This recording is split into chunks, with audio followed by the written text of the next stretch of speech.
Hello again from INTA headquarters in New York. This time I would like to give you a flash insight into INTA's work in the area of parallel imports. I have been known to call parallel imports the ugly little sister of anti-counterfeiting, which has nothing to do with any of my siblings.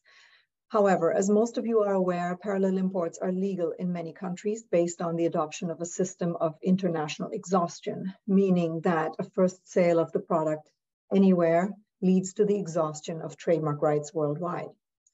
As a consequence, advocating against parallel imports is difficult, and often arguments against parallel imports are disregarded because there is a belief that these imports create an advantage for consumers who will be able to buy the same product at a lower price. As we know from our own as well as third-party research, though, these price advantages are minimal, and generally the only beneficiary is the parallel importer.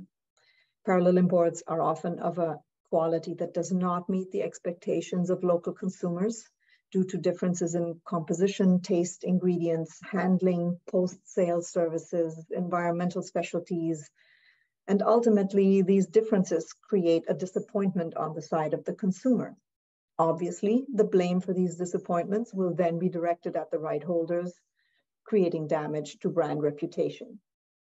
INTA has previously taken the clear position in favor of national exhaustion, but has more recently adopted a board resolution to allow for the adoption of a material differences exception to international exhaustion, namely to allow for a ban on imports that are materially different from the locally available products, similar to the system in the US.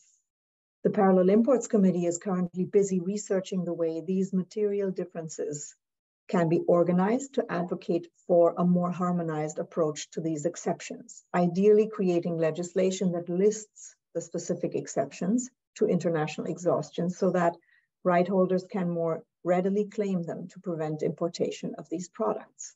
We hope to have a policy position on these specific materials very soon. Stay tuned.